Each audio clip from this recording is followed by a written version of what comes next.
Et coucou, j'espère que vous allez bien. On se retrouve aujourd'hui pour une nouvelle vidéo YouTube pour vous parler de la sensation que nous avons quand notre partenaire arrive agacé et que nous allons le prendre pour nous. Mais avant, je me présente, je suis Laura, fondatrice de l'Académie des femmes éclatantes, une académie qui œuvre pour les femmes pour qu'elles puissent apprendre à se connaître, à maîtriser ce qui se passe à l'intérieur d'elles, gérer leurs émotions, pour qu'elles puissent ensuite créer la vie dont elles rêvent. Donc oui, on a souvent cette sensation lorsque notre partenaire arrive agacé, fatigué, en colère, que nous allons en fait vite récupérer ses émotions à l'intérieur de nous. Comme si tout ce qu'il ressentait allait s'incruster à l'intérieur de nous et que nous pouvons rien y faire. C'est cette sensation-là qui est le plus désagréable, c'est ce truc de... En fait, il arrive en colère et moi je prends tout, quoi. Voilà. Et ça, c'est vrai que on croit qu'on n'a pas la maîtrise, mais en fait, cette maîtrise, elle s'apprend.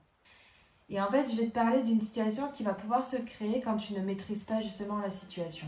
Quand ton partenaire arrive et qu'il est agacé, ce qu'il va faire, c'est que toi, tu vas arriver dans cette communication avec lui. Et dans cette communication, tu vas de suite ressentir, du coup, sa colère. Par exemple, s'il est en colère, tu vas ressentir sa colère. Et toi, tu vas la prendre pour toi. Même si elle ne t'est pas forcément dirigée, mais en fait, puisque tu ne la maîtrises pas, elle va t'envahir, elle va te contrôler. Et cette colère va faire que tu vas t'énerver contre l'autre personne. Pour une raison ou pour une autre, en fait. Cette colère, tu vas la déverser. Et il va se créer une situation complètement illusoire, due au fait que c'est venu vous toucher individuellement, en fait. Mais ça va créer un conflit ensemble. Sauf que le conflit ensemble vient initialement d'un conflit individuel que vous avez. Et vous allez croire que c'est votre couple qui a un problème, alors que ce n'est pas le couple qui a un problème, c'est chacun. Est-ce que tu comprends ça? Parce que c'est essentiel de le comprendre. C'est essentiel de comprendre que le conflit qui va naître dans le couple vient initialement de vous deux individuellement. Parce que lui a eu sa colère, toi tu l'as pris pour toi, et du coup cet agacement, puisque tu ne sais pas le contrôler, tu ne sais pas le maîtriser, tu vas le recréer dans le couple. Je sais que c'est quelque chose qui est challengeant à se réapproprier parce que ça demande une responsabilisation pointue en fait de ce qu'on ressent à l'intérieur de soi et de se réapproprier notre monde intérieur et arrêter de croire que l'environnement, l'extérieur nous influence. L'environnement peut t'influencer, mais tu en restes toujours maître de ce que tu en fais. Dès lors, tu te dis, oui, mais c'est les autres qui me font douter. Oui, mais c'est l'autre qui m'a fait que. Oui, mais c'est lui que. Oui, mais... Ça montre à quel point tu te déconnectes de toi et en fait, tu ne maîtrises rien de toi. Non, tu es responsable de ce que tu ressens, tu es responsable de ce que tu vis. Et là, en fait, quand tu pars du coup dans l'optique de la responsabilisation, quand la personne arrive et qu'elle est en colère et que toi tu arrives aussi, parce que par exemple, le cas concret de il rentre du travail, je suis à la maison, il est énervé. Tu sens que ça commence à te prendre. Parce que forcément, énergétiquement, tu vas le ressentir. Si tu as une sensibilité un peu plus subtile, tu vas vite le prendre pour toi, tu vas vite le ressentir. Ok. Mais là, toi, c'est de te dire, ok, qu'est-ce que j'en fais à ce moment-là? Plus précisément, il est en colère parce que tu ne sais pas pourquoi. Il rentre du travail, tu ne sais pas pourquoi il est en colère. La première chose à faire quand on se responsabilise, c'est de te dire, ok, je ressens de la colère. C'est un super pouvoir. Je ressens ce que l'autre ressent, ce qui me permet de jauger dans quel état émotionnel il est et donc de m'adapter. Première question, est-ce que j'aime m'adapter? Qu'est-ce que ça me fait de devoir m'adapter? Ça, c'est une réflexion que tu peux avoir. Donc ça te permet de t'adapter, si tu le vois comme un super pouvoir. Il l'est, en tout cas. Je m'adapte à lui. Je lui demande pourquoi il est en colère. Qu'est-ce qui fait qu'il est en colère? Et je le laisse dans sa colère. Je n'ai pas à gérer, j'ai juste à jauger et à comprendre ce qu'il se passe, à communiquer avec lui sans le prendre pour moi. Et si pour moi c'est trop fort, je m'exclus, je m'enlève. Je prends un temps pour me recentrer. Le problème qu'on rencontre le plus souvent, c'est que dans cet échange-là, qu'est-ce qui va se passer? C'est que je vais quand même continuer la communication et l'échange parce que je veux aider l'autre, sauf que l'autre n'est pas forcément prêt à recevoir mon aide. Et donc ça va me mettre d'autant plus en colère parce que moi je sais, et là on rentre dans un triangle infernal du bourreau, du sauveur et de la victime. Mon intention et ce que je vais te faire comprendre dans cette vidéo, c'est que dans la situation que je viens de t'énumérer là, la première chose qui doit être essentielle à comprendre, c'est que le fait de ressentir l'émotion de l'autre est un super pouvoir pour toi comprendre où est-ce que l'autre en est.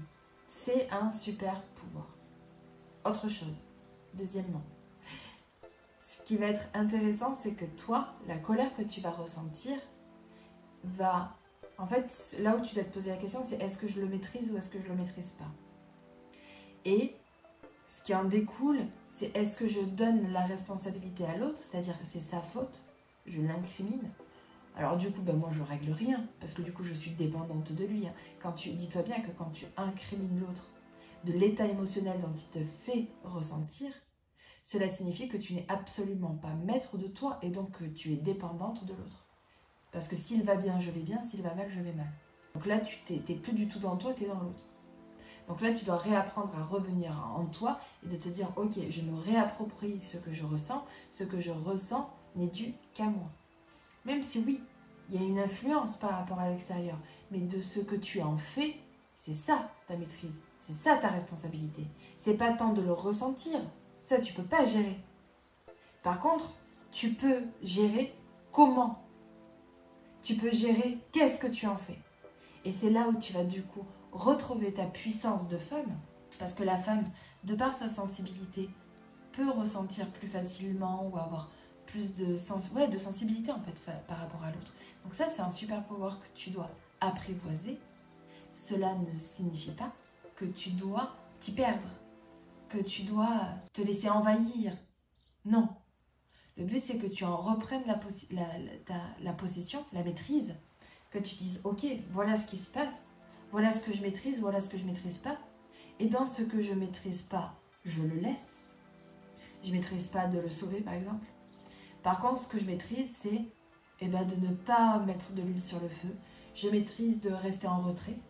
Je maîtrise d'aller travailler sur moi, sur la colère que je ressens, les émotions que ça me fait ressentir, toutes les injustices peut-être que je vis, tout ça. Vous voyez, quand quelqu'un arrive, qu'il est en colère et que vous avez peut-être la sensation d'être rejeté par lui à ce moment-là, c'est d'aller travailler sur le rejet. Parce que peut-être qu'à ce moment-là, en fait, il ne vous rejette pas du tout. Mais vous avez la sensation qu'il vous rejette.